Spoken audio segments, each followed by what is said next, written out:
and welcome to the Unhinged History Podcast, the podcast where two compulsive history nerds are going to binge history stories and then come together once a week to tell the story we've only recently learned.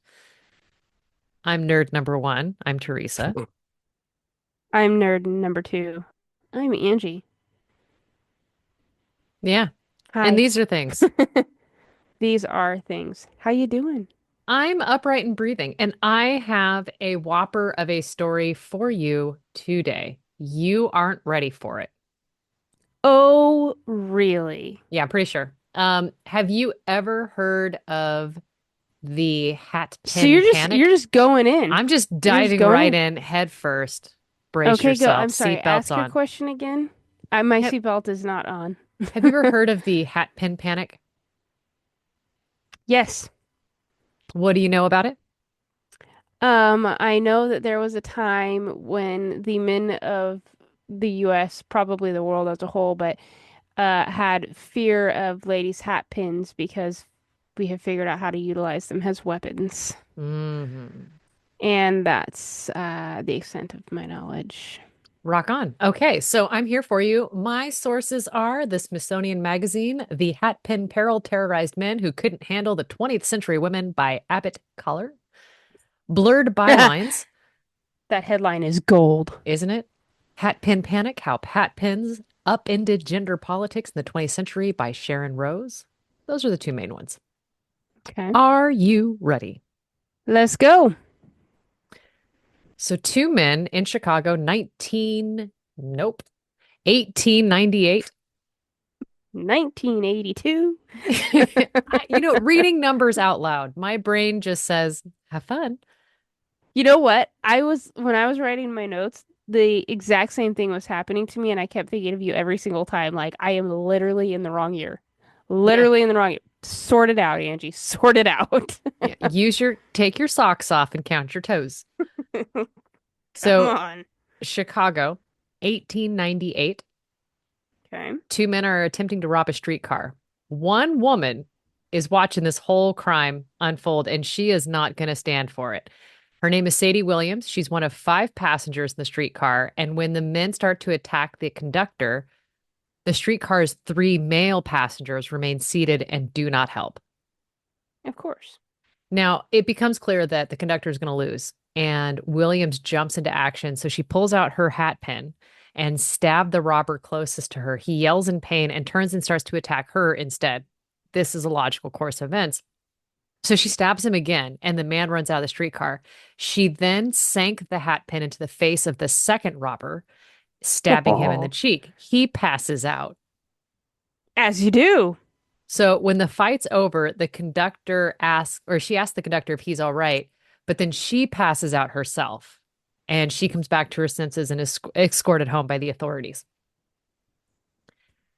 Now, a couple years later, 1901, four young ladies aged 17 to 20 are attacked on their way to Williamsport, Pennsylvania. Two men stop them as they were crossing alone on a bridge and began assaulting two of the girls. In the struggle, one of the girls exclaimed, "Use your hat pins." They all stabbed viciously, and the mashers, as they were called, fled. The Mashers. Okay. Uh-huh. I'll get into that in a little bit. Um, then we have 1903.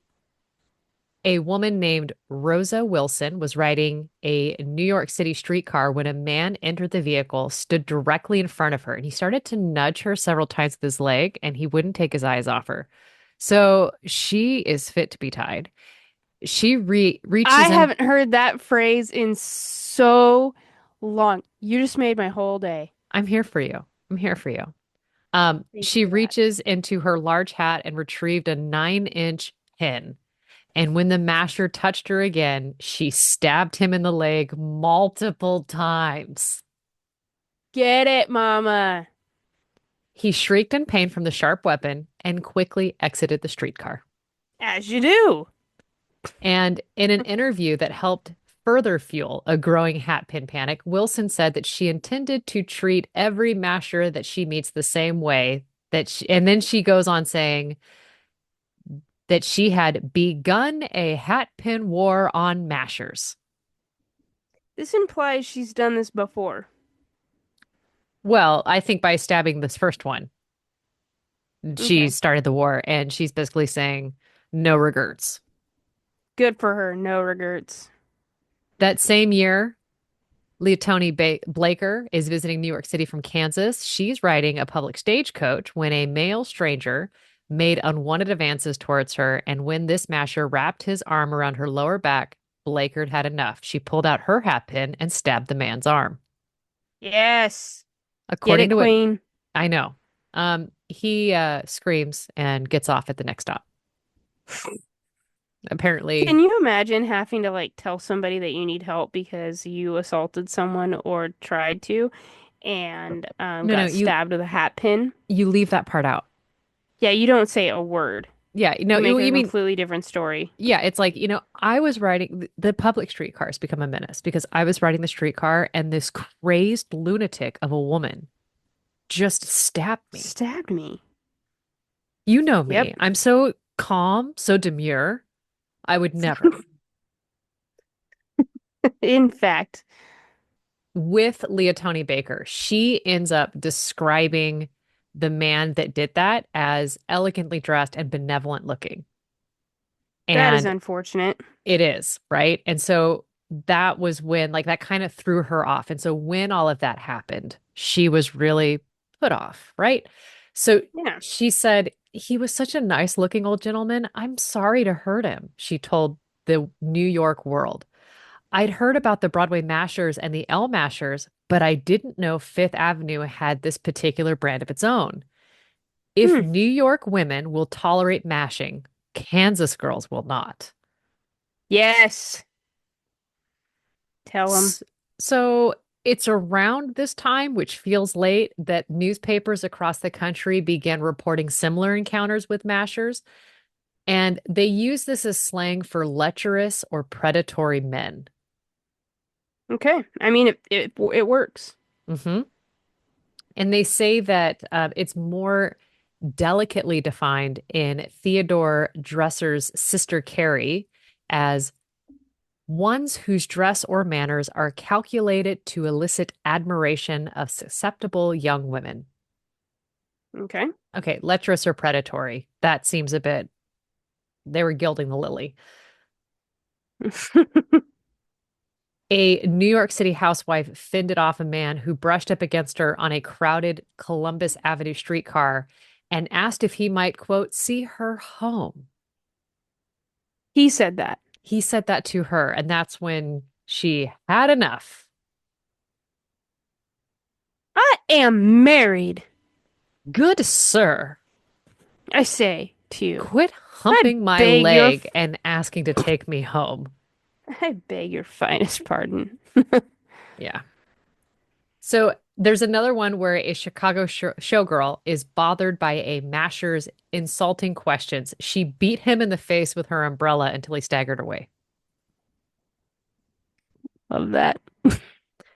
There's another report. A St. Louis school teacher drove her would-be attacker away by slashing him in the face with her hat pin. Ooh, Now, these stories are notable not only for their frequency, but also for their laudatory tone. So, the first time women who fought back against harassers, they're regarded as heroes rather than these comedic characters, more as subjects rather than objects. But society is slowly transitioning and they begin, so at first they're expecting and advocating female dependence on men. And now they're moving towards recognizing their desire and ability to defend themselves. yes, okay.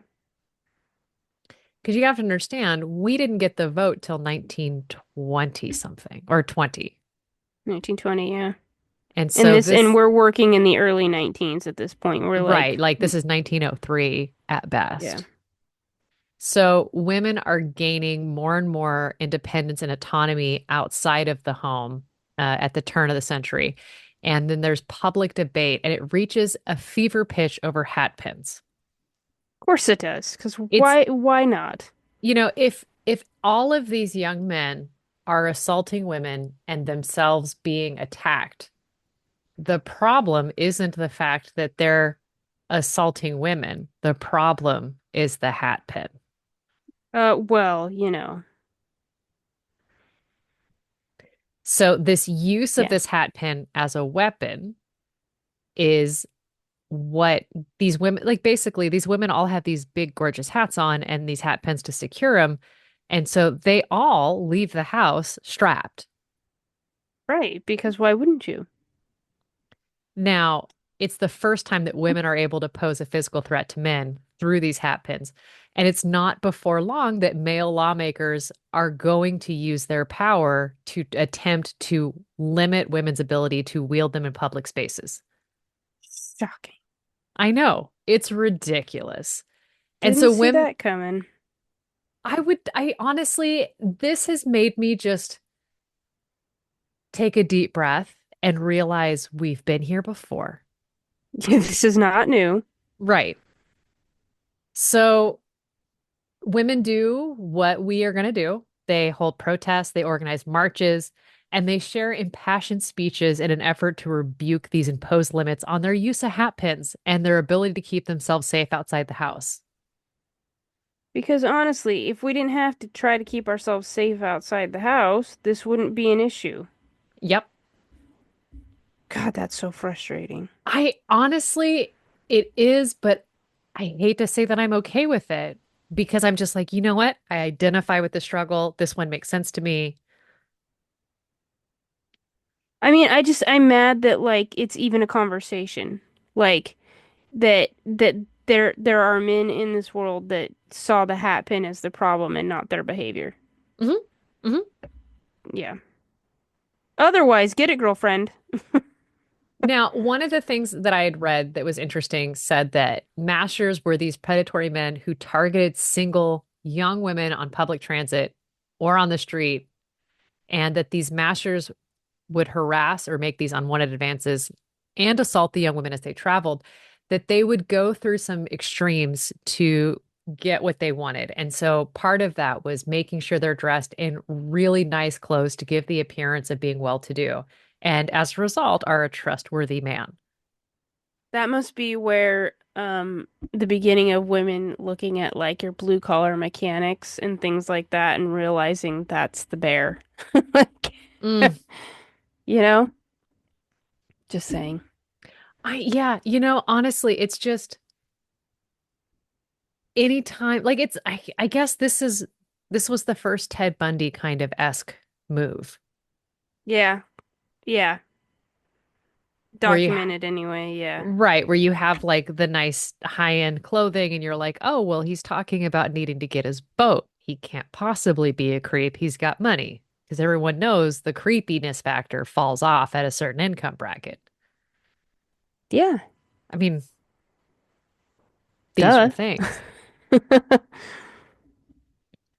So this is before the time that we had like the mace and the pepper spray that we could use in our bags to, defend ourselves. And one of the things I loved was really learning about the hat pin themselves. Um, the hat pin, in one of the things I read, said that this thing was up to 12 inches long. Didn't they, correct me if I'm wrong, but at some point didn't they limit the length they could be? They do. In Okay. March of 1910, Chicago's city council ran the idea that they would create an ordinance that would ban hat pins longer than 9 inches, and any women caught in violation would be arrested and fined $50. I want to be arrested for having a hat pin longer than 9 inches. Do you know what $50 was in today's money? It's probably 5,000. Strangely, you're way over on that. It's over 1600 though. Okay. Okay. Listen, still, it's worth it because you get to tell the story that you were arrested for having a hat pin. Truth. Now, here's where it gets even crazier. The proceedings are packed with spectators. You got men and women coming in, and things are not good from the start because everyone is like, "You can't take my weapon. You can't stab me. You whatever." Um, so it's if one of the quotes were, "If women care to wear carrots and roosters on the head, that's a matter for their own concern. But when it comes to wearing swords, they must be stopped." Oh my word. It's not a Now, sword, it's a dirk at best. I mean, apparently this man has not studied the rapier because that is a much longer weapon. At least. There's a Jeez. woman named Nan Davis, and she's representing several women's clubs. She asked for permission to address the committee and says, if the men of Chicago want to take hat pins away from us, let them make the streets safe. No man has the right to tell me how I shall dress and what I shall wear. Facts. Get it, queen. That's that speech um, doesn't sway them. They passed the ordinance with a vote of 68 to 2. Ugh. And Appreciate so you too. I know, right? Like two had some chutzpah. The other 68, I've got some hat pins. Um, they're not alone in Chicago because you see this pop up in other cities like Milwaukee, Pittsburgh, Baltimore, and New Orleans. The New Orleans felt strange Nolans. to me. Yeah, I feel like hatpin's not really like the weapon of choice in New Orleans. It ends But up that okay. the Hatpin Panic doesn't just stay localized to the US. It appears in a couple other places. Got any ideas? France and England. London has Nailed it. they refuse to buy hat pin point protectors. Of course. And then in Sydney, Australia, 60 women went to jail rather than paying fines for wearing, quote, murderous weapons in their hats. Murderous weapons. Once again, if you could behave yourself, Yeah, they're my not hat pin asking wouldn't have been an issue. right. And I'm not saying that this is like the Simpsons episode where one of the kids starts swinging their arms around in a circle. Like, I'm not punching you. I'm just walking in this direction. And if you get hit, that's your own fault. But Yeah. it is very similar to that. Like, if you are on the straight and narrow, this will be no problem. Yeah, my hat pin won't be your issue Right. It'll stay in my hat. where it belongs. Because I don't want to have to coif my hair again. Yeah. Like, it's going to take some time to get this thing back secured. There's a suffragist named Harriet Stanton Blatch, who is the daughter of Elizabeth Cady Stanton. And she Okay. says this is but another argument for votes for women and another painful illustration that men cannot discipline women. Women need discipline. They need to be forced, if not led, out of their barbarism. But women have never have and never will women submit to the discipline of men. Give women Good. political power, and the best among them will gradually train the uncivilized, just as the best among men have trained their sex. Okay. Well Which, said. yeah, Yeah. the Okay. fervor over hat pins kind of fades away with the onset of World War One and has died entirely when bob hair and cloche hats become the fashion. Ah, yes. Now we At, have to start carrying actual switchblades. yeah, Okay. but ending this story, there is a Etsy shop that I am a huge fan of as a result of this. Like I knew I wanted to tell this story as soon as I found her shop. Okay. So Love this. her name is Nikita Rose Knives. That's the shop name. She also has a Okay. TikTok account. And she has to creatively name her products because Etsy will ban certain things. She has a hat pin or a hairpin that is made out of forged steel. So you could just roll your hair up in a bun, shove the hat or the hairpin in, Right. and know that this thing will do some damage should you need to. As you do.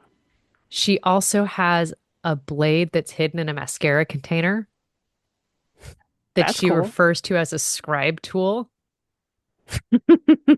Okay. It is, and it looks like a tube of mascara, Love that for her. but the wand is pointy. Stick 'em with the pointy end. Yeah, these are the logic things. That's what Jon Snow says. But that is the story of the Hatpin Panic. I love that.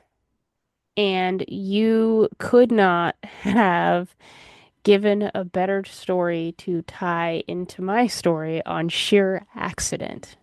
And by the time I finish my story, you'll be like, yeah, that checks.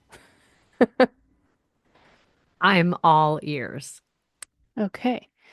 So before I tell you my sources, I'm going to ask you a question. No. Yeah, I am. Do just bear in mind, I changed my story from what my original topic was because I discovered this and could not. But to ask my question, do you have a favorite literary or movie character you wished was real? Many, but you want Many. a Okay. single. Just the first one off the top of your head. It's not a big, you don't even have to answer. Many works because I think we all do. Right. I mean, I really have like a whole room full of these humans that I pull on as I go through different events. Facts. Okay.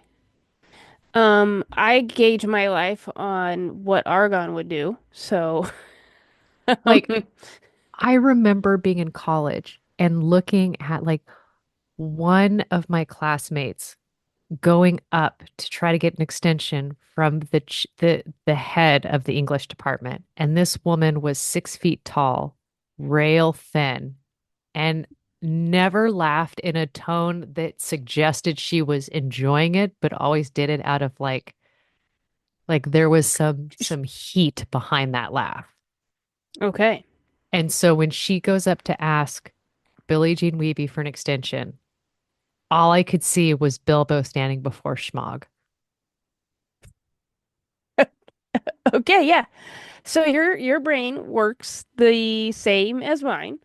And that makes me delighted to know that you get the same visuals that I do because that's exactly what I would have seen also.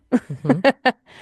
Um, that being said, one of mine, well, I have like a top three or four, but three of them in a way do really exist. Just maybe not the way that we understand them to. However, one of mine goes by the name Charles Debates de Casimir.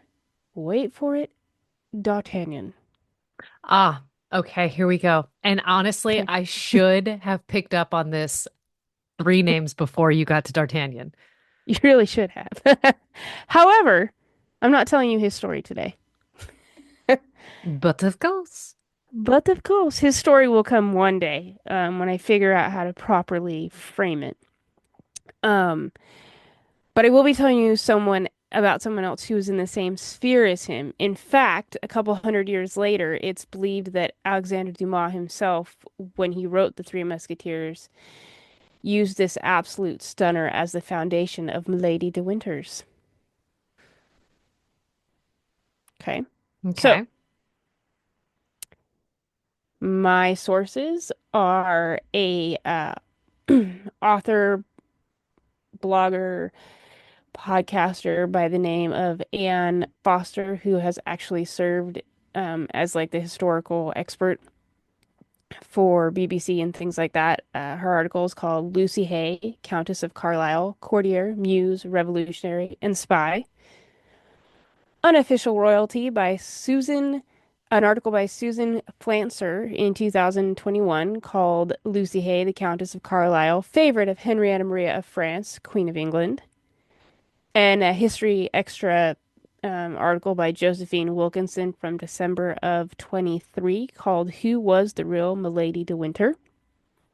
So, with all of that said, before I get super into her story, I've spent the week thinking about a couple of things. The first one is, as we've said it before, and we will say it 1,000 times again, I'm sure, life doesn't happen in a snow globe, not for anyone or any point in time, and her life and connections is no different, and it's insane to me the amount of connections I was able to make. Have we ever said life doesn't happen in a snow globe? I think Who so. says that? Maybe life doesn't happen in a bubble, but something like that. I might have said Like, vacuum. yeah, life doesn't happen in a vacuum, life doesn't happen in a snow globe. Same thing. I Okay, was thinking about snow, okay? fair. So just run with me. Jeez. Call me out like that. I mean, as we Um, all say. whatever. The other thing I wanted to point out is that you had brought it up last week, the framing of the story. Yes. Um, while I was gathering research on my topic, I listened to a couple different podcasts to sort of kind of immerse myself better into her world, understand it a little bit better. And my biggest takeaway is that no matter how anybody tries, we don't know the whole story. Like we never will, right? Um, History is 2020, but it doesn't always have all of the right information, and history is told often by someone who is not in the room, Mm. right? Um, so with all that said, I give you the story of Lucy Hay, the Countess of Carlisle. And when I tell you this woman did it all, she did it all. Lucy Hay was born Lucy Percy in 1599. And if that name sounds familiar, we've probably brought it up before. She is the youngest daughter of Henry Percy, the ninth Earl of Northumberland, and Lady Dorothy Devereux, which was giving me big Golden Girls feels. Oh, okay, because I was like Devereaux. No, I was thinking Lady Mew that you covered, but that was wrong time frame and wrong name. I But we're got super so confused. close to Golden Girls because Dorothy and Devereaux are Okay. both names of our characters, you No, know? you're fair. You're fair. Right? Let me bring that a little closer to home though, because I can put them into some historical context. Lady Dorothy, her mother, she's the great granddaughter of Mary Boleyn, sister to Oh, Anne, right? She is also the sister of Robert Devereux, the second Earl of Essex. Now, Robert Devereux is one of the favorites of our girl Lizzie One. Unfortunately for him, he loses that favor and is executed for his involvement in a rather unsuccessful rebellion against his best girl Lizzie. I mean, that would do it. That would pull you off the Right? favorites list. Right quick. For those new or just joining us, my favorite thing to do is call Elizabeth the First Lizzie One. Yeah. I mean, So, let's be you know, completely irreverent towards these incredible history makers. I'm here yeah, for it. because, you know, they're not here to defend themselves. And listen, maybe she'd be down. You know, It we was don't my know. grandfather who told me not to speak ill of the dead, but he's dead now. I am not speaking ill. I'm just nicknaming her. Okay? So Lucy's papa, Henry Percy, the ninth Earl of Northumberland, also called the Wizard Earl, he's big into alchemy and The science. the Wizard Earl? The Wizard Earl, yeah, he loves alchemy. That's his jam. That just sounds like a fantasy version album of the Dixie Chicks. Oh my gosh, the visual you just gave me is phenomenal. And let me tell you about the Wizard Earl because it's going to be even funnier here in a second. He might have a slightly more well-known story because he was quote unquote a resident of the Tower of London for at least 16 years for his association slash involvement with Guy Fawkes and the whole gunpowder plot of 1605. I bet he didn't see that coming in his crystal ball. Oh, oh, Earl. Um, 'Cause Earl had to die. you know, Da-na-na-na. so we briefly talk about this in the spooky season, the Tower of London, and then also in that same episode, which is episode 92, Theresa decides to scare the living dreams right out of us. So go back and have a listen if you haven't heard that one. That was when I Um, I told the story of the real life origins of Freddy Krueger, yep, right? Okay. yep, yeah. So at this time, Lucy would have been about 6 at the time, and that kind of sucks for her. Lucy would end up watching her mother try time and time again to get the king to free her dad. Mm. Any bets on who the king was? because connecting the dots is my favorite thing I here. mean, that's Lizzie one's. Wait, where are we in relation to Lizzie one? So Lizzie one has exited the scene. So now Oh, so this is we're James working the with her second heir. or James whatever the number is because he had two James sets of 1 number. or James 6, depending on That's what which it country was. you're standing in, I guess. Yeah, which is Yeah, the weird. Can't you just split the difference and just be like, I'm James. or one plus whatever the other number is divided by two is I'm James the third because of math. Thank you so much. That's a great question because I total sidebar, I spent a great deal of time thinking about how the dukedom of Buckingham works, and I just feel like splitting the difference would have made things so much easier if they math right. Hey, Um, English history, we've got some notes. Also, same with the English language, so you might as well just sit down. Um, King James is, of course, he's the son of Mary, Queen of Scots, and he's the heir to Lizzie one, or Elizabeth one for our proper listeners. And believe it or not, that's not even the wildest part of his story. So now that you have like a picture of the world that she's living in, we're gonna fast forward a little bit. It's 1617 and she's 18. She wants to get married, and for once, she actually gets to pick the guy. Like, Oh, how right? progressive. I know. She picks a man called James Hay. He is twice her age. But she picks him. Remember that. He's Wha- handsome, he's rich, he's super fashionable. It's giving David Beckham.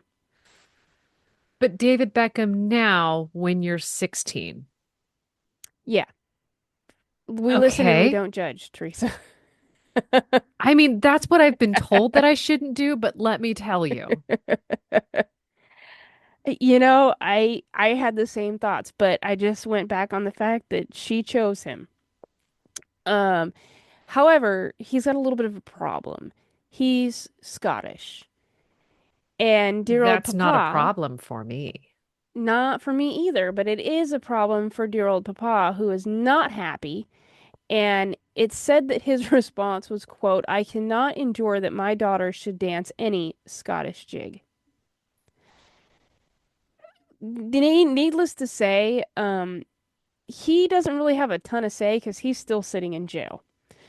There is some belief that he tried to hold her there at the tower with him, but I'm not 100% sure about the facts surrounding that, so I'm not I'm not cementing that. But long story short, he can't win this one and she marries Hay. Mom, on the other hand, seems really cool with it, and Hay actually goes on to spend a great deal of time and effort to make sure that he does get released from prison. So like Hay is not a bad guy here. Okay. Um Despite the fact that his father-in-law can't stand him just simply because he's Scottish. Now, this marriage is super advantageous for a girl, and it turns out James, the husband, not the king, was great at diplomacy, and this took him to Europe as an ambassador. As a result, he gets a peerage, and Lucy becomes the Viscountess Doncaster in 1618, and then the Countess of Carlisle in 1622. Sidebar: did you know that if your husband becomes an earl, you are not an earless, but you are a countess? I feel like that's an upgrade. Truly, I would much rather be called countess. Yeah, because being called an earl less, Is weird. like Or pearl earless, less, depending on the spelling, yeah, right? earless. Listen, Yeah, you earless wench. No. exactly.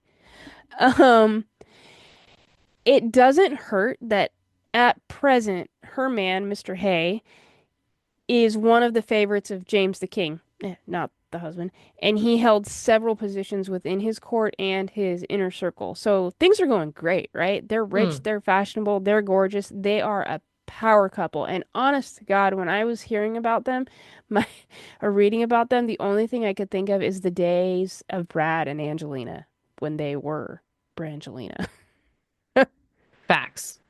right? He has the ear of the king, and she is charming as hell. She is loved by everybody. She becomes the muse to poets and painters. And about this point, I know you're just waiting for the other shoe to drop It's because going things to, because can't go that's why great, we're right? telling this story. Well, I can say that it doesn't really drop, more like it changes feet. Because in Does he drop 1625, dead? James the King, not the husband, does. Oh, well, we got rid of And one, James. yeah, here's where you would typically think, like, well, all right, I guess they had a good run. Nope, not this time. Remember how I said that James the husband, not the king, was great at diplomacy? Well, the Yes. year before, in 1624, he was instrumental in the marriage negotiation of Prince Charles, the Prince of Wales, and soon to be Charlie I, to Henrietta Maria of France. So things are going great for him. Prince Charles is a big fan of his work. King James is a big fan of his work. Things are going perfect for them. Side quest time though.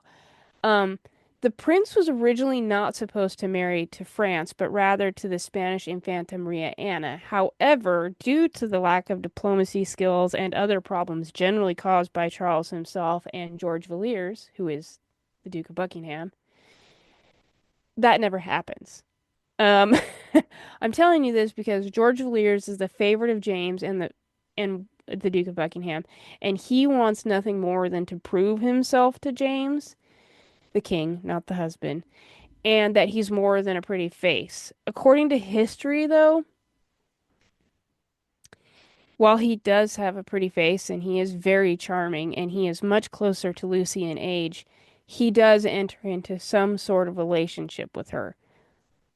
I'm not sure if when the fair or whatever you want to call it starts, likely while James, the husband, not the king, was away ambassadoring or not, but the other problem with this is we don't really know when it starts and we don't really know how Lucy felt about it in the beginning. We don't know if she was coerced or worse, but whatever the reason is, she is one of George Villiers' sort of mistresses. Okay. Okay. Um, Unclear on what Hay thought of this, but it probably didn't matter because Buckingham is the real power and the gateway to the king. So he gets to pull rank, position, and influence at court, and it's fair to say he's probably not one you want to piss off. Um, so Hay just sort of accepts that his wife is Buckingham's mistress. However, this benefits everybody, so I guess it's a win-win. Is it though? Um, but also, I now understand where syphilis is so prevalent because, Wait. You just kind yeah. of I to say you slid that in there is is an accidental thing I'm gonna say, but what? Go back one? Because let me tell you about this love circle here really quick. Formerly, James Hay, the husband, was a favorite of James the King. Unclear if they had any sort of relations. However, Okay. George Villiers and the King definitely did. George Villiers is now having an affair with Lucy Hay. So he swings So, both ways. yes. And at some point, they've all shared some spit, I'm thinking. Um, Maybe not directly, maybe indirectly, but That okay, I'm so syphilis makes carry on. sense. I'm so what? Yeah, syphilis makes sense. England is weird. Wait a Here we minute. I go. don't feel like we have any actual tie into syphilis other than you just saying it right now. I don't think any of them had it. I'm just making a point that I understand how it works. Do you? I don't think it's transferred Like, via spit. I'm not, oh my God. I'm not saying via spit. I'm saying George Villiers was boinking the king Yeah, I knew that. and Lucy Hay, and Okay. Lucy Hay is also married. At one point, her husband was also a favorite of the king. We don't know about their relationship. All right, so basically it could be a huge love circle as opposed to triangle. Yes. Okay. Yeah. So all I'm saying is while I don't know how many of them had syphilis, I understand how it was such a prevalent issue at this time. Basically, you understand that this was the 60s of medieval Europe. Yes. Okay. All right. We good? Thanks for checking my sobriety during this. You're welcome. What you drinking? Red wine. Keep drinking. So, It's now 1626. Lucy becomes the lady of the Queen's bedchamber, and this is a big deal. She probably wouldn't have gotten this position had it not been for Buckingham. Please ask me why you would think Buckingham would want her in that role. I feel like this is a leading question. So, why would he want her in that role, Angie? I'm so happy you asked. Probably so that Lucy could spy on Henrietta Maria and report back to him because he's nosy. Honestly, I kind of Um, like this. The amount of times where it's like, I just want to know the other side of that phone conversation. right? Yeah. And here's the thing. Lucy is charming and gorgeous, and she's this very kind of I get the vibe that she might be bubbly, but I'm not sure on how bubbly or stoic she was. But regardless, like despite the fact that she's everyone's muse, people feel safe to talk within her presence. So she's using that to her advantage, much the same like Nancy Wake and some of our other ladies of World War II did, right? Like, Mm. oh, it's just a lady. She's not doing anything with that information, right? Like we've mentioned this a few times before, but Henrietta Maria, she is no fool. And she is not initially into this idea. She knows Lucy's literally in George's pocket. And she wasn't his biggest fan either. She likely saw this as a way for Lucy to get close to the king and become his mistress, and Henrietta was like, absolutely not. At this point, the king is Charles. This would only give Buckingham more power and sway over the young king, which Henrietta's like, nope, I don't like this guy. I think he's a snake in the grass. I'm not about it. So Henrietta petitions to get rid of Lucy, but Charles says no. But you want to know who else Charles says no to? Lucy. He does not fall for her at all. So eventually, Henrietta Maria cools her jets, realizes she likes Lucy. In fact, they become really good friends.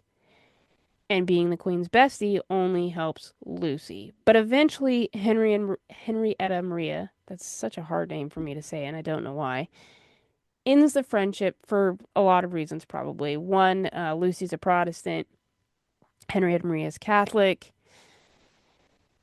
Lucy's living this sort of libertine life, and Henrietta is very conservative. And Henrietta probably figures out that Lucy's spying for Buckingham. That would Sad, end a because friendship. yeah, I think it would have been way cooler if they would have just teamed up to take on the scheming men, but whatever, I guess patriarchy's gonna patriarchy, so here we are. Now, here's the part that I think is just absolutely crazy. Remember how I said Buckingham was all charming and handsome?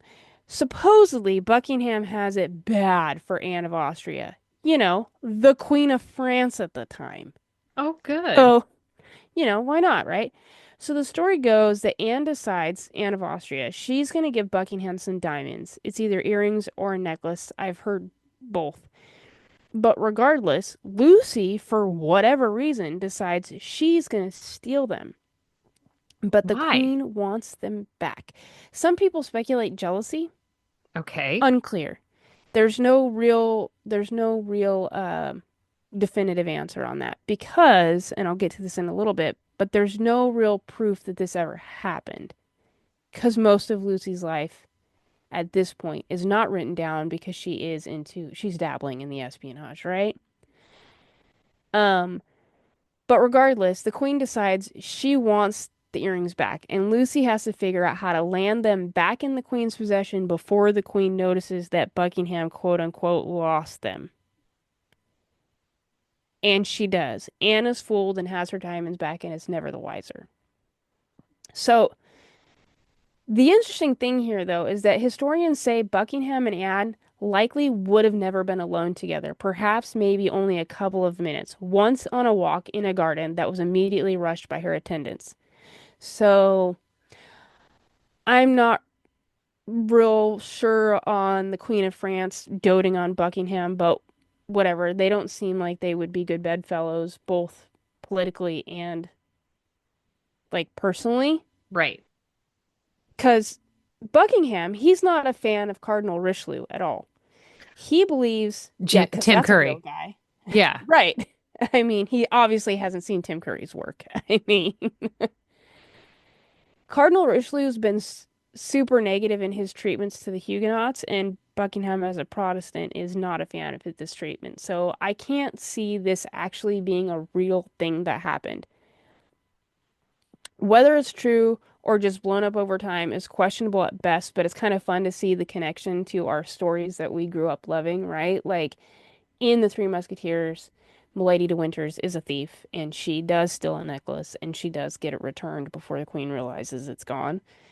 So it's sort of fun to see that as maybe even if it only happened, like even if only a morsel of that was true, it's fun to see what Alexander Dumas was able to do with it, and I'm here for that, right?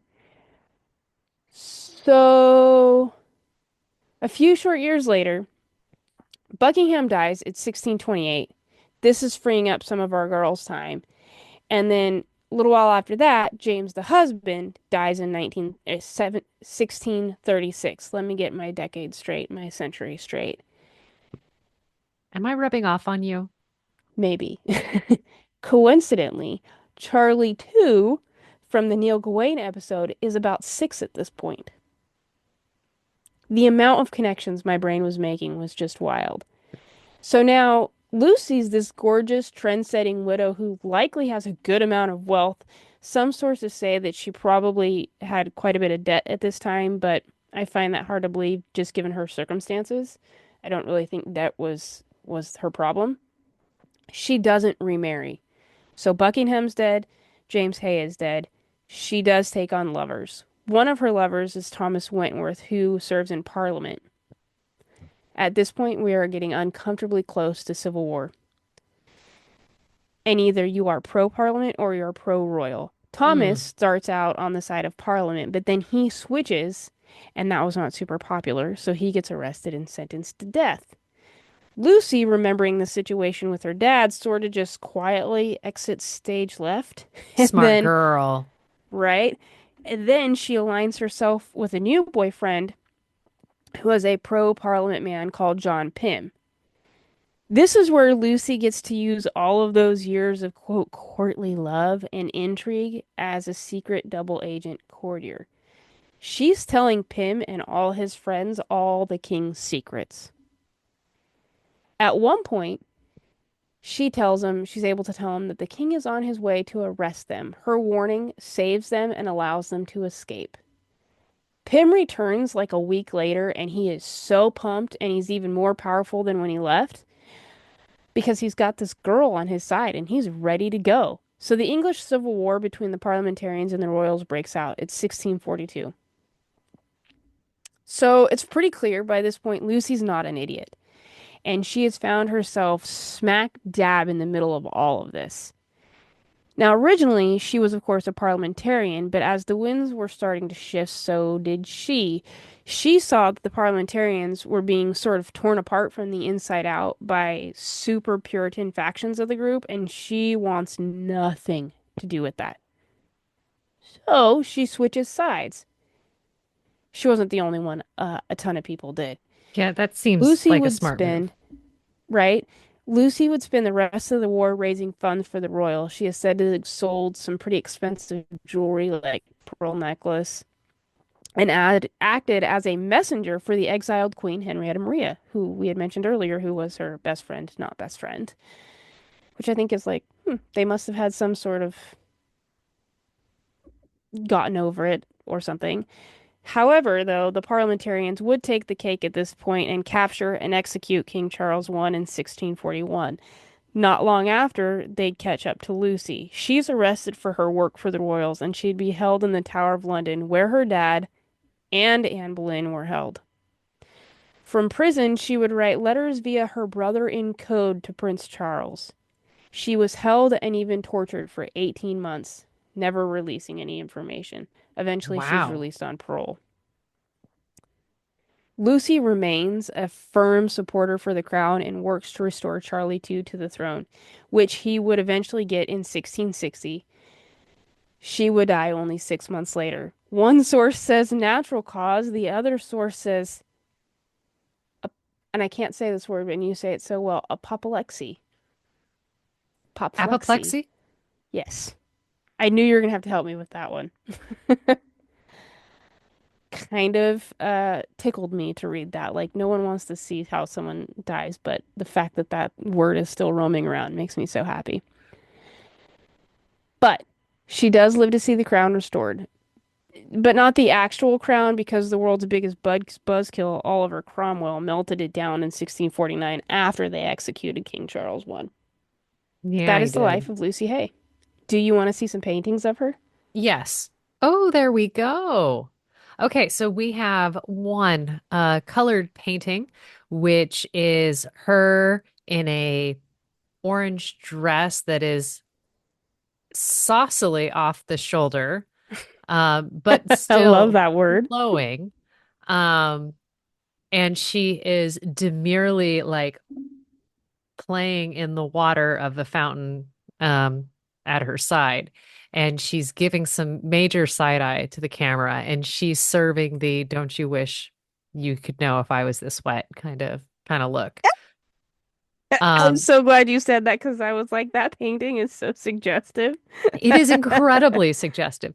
The second one, I mean, her boobs are barely in the dress, but still lots of flowing material, but none of it covering anything that would supply modesty. And it is more of like a black and white. I'd say maybe woodcut.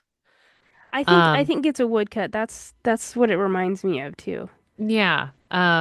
And she has her fingers in this interesting pose. I don't know if she's trying, if that means something. Like when you paint the saints, their hand gestures mean specific things. Um, or You if know, that's just her yeah. gang sign. I thought she was playing with something when I initially saw the painting, but you might be closer to right. I think you're right. I don't know, but I'll have to look she into it now. again has this rather knowing look on her face. Don't you wish your girlfriend was hot like I me? mean, pretty much. That is what she is serving. It's delightful. So that's my girl Lucy Hay, the Countess of Carlisle, who got to spy, got to muse, got to be the best girl at court, and was just absolutely the most delightful thing. And I love knowing that there is even a half of a chance that she at some point got to meet D'Artagnan. Like, just makes my whole world, That is amazing. I love all of it. Thank you. right? Honestly, I didn't know she was based off a real human. So when I've known that D'Artagnan was based off a real human for a while, and I thought I'm gonna start the year out on D'Artagnan. Like that's a fun place for me to start. Like we're gonna go through some literary heroes here and like hear their real stories, you know? And then I can't remember what I like what popped up or what I read, but they somebody had mentioned something had mentioned that Lucy Hay was the possible foundation for Milady, and I was like, What? Pardon, D'Artagnan, please step aside." I know. We're gonna look at this lady. Was- You're already a hero. Okay, I'm gonna need you to sit down for a second. You're Yeah. next. So yeah, that's my story. And just knowing that Count Richelieu or that Cardinal Richelieu's were like, I knew that. I've known that forever, but like knowing it, like I hate that guy. But I love Tim Curry. Well done, Tim Curry. You made me hate you. I think that that's his goal in nearly anything he's done. I think so. I think so. And he's done it so well. So if you are mentally into Tim Curry as well, and you're thinking, good grief, I can't imagine what these women are going to bring next because what millennial childhood piece of nostalgia are they going to do? They haven't brought up Tombstone in a while. Maybe they're going to do Wyatt Earp next week. Yeah, he does have a fabulous mustache. Doesn't he, though? And if that's what you're thinking, let's rate, review, subscribe so that you catch all of our musings and see where our little brains wander off to in the dark. Facts. And on that note, goodbye. Bye.